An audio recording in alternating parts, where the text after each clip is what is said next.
গরমের পর এরকম ঝমঝমিয়ে বৃষ্টি হবে আর আমি এক প্রকার খিচুড়ির পোকা।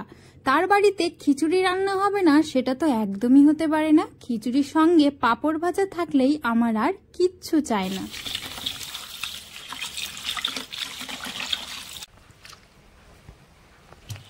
মা এদিকে চাল আর ডালটাকে বেশ ভালোভাবে ধুয়ে নিল। এখানে গোবিন্দভোগ চাল আর মুগ ডাল নেওয়া হয়েছিল। যে পরিমাণে চাল তার অর্ধেক পরিমাণে ডাল নিলেই হবে।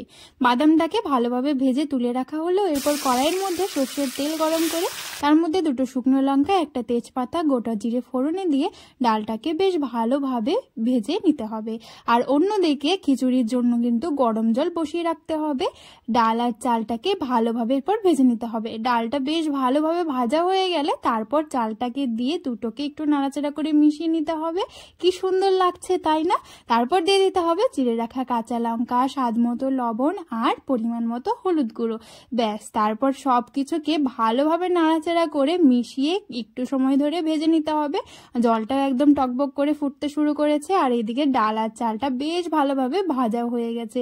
এরপর খিচুড়ির জন্য জলটা দিয়ে দিতে হবে যে পরিমাণে। আপনারা যদি পাতলা পাতলা খিচুড়ি পছন্দ করেন তাহলে জলটা একটু বেশি পরিমাণে, আর একদম ঘন খিচুড়ি খেলে জলটা একটু কম পরিমাণে দিতে হবে।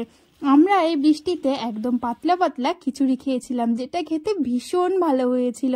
এরপর ভেজে রাখা বাদামগুলোকেও খিচুড়ির মধ্যে দিয়ে দেওয়া হলো। খিচুড়িতে বাদাম ছাড়া যেন আমার কাছে একদম অসম্পূর্ণ মনে হয়। কার কার খিচুড়িতে বাদাম খেতে ভালো লাগে আমাকে কিন্তু অবশ্যই কমেন্ট করে জানাবেন।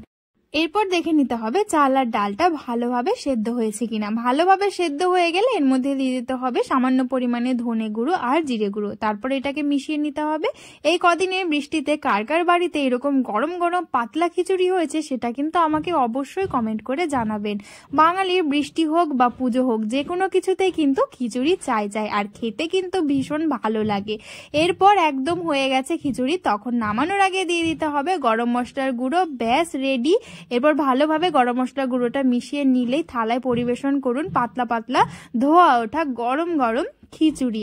অবশ্যই একটু ঘি ছড়িয়ে নেবেন, তাহলে তো কোনো কথাই হবে না। বাইরে বৃষ্টিও শুরু হয়ে গেছে আর থালায় গরম গরম খিচুড়িও পড়ে গেছে। এরপর গরম গরম পাঁপড় ভাজা তো চাই, সেই জন্য মা এদিকে পাঁপড়টাও ভাজা শুরু করে দিল। কার কার এই পাঁপড়গুলো খেতে ভালো লাগে আমাকে কিন্তু অবশ্যই কমেন্ট করে জানাবেন। অনেকে ভিডিও দেখছেন কিন্তু চ্যানেলটা সাবস্ক্রাইব করছেন না, তাদের কাছে অনুরোধ করছি প্লিজ ভিডিওগুলো যদি ভালো লেগে থাকে তাহলে প্লিজ চ্যানেলটিকে সাবস্ক্রাইব করে আমার পাশে থাকবেন। আজকের রেসিপিটা কেমন লাগলো অবশ্যই কিন্তু কমেন্ট করে জানাবেন। এরপর ঘি ছড়িয়ে আমি কিন্তু খেতে শুরু করে দিলাম।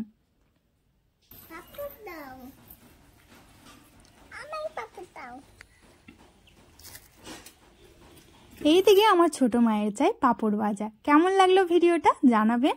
সকলে ভালো থাকবেন। ধন্যবাদ।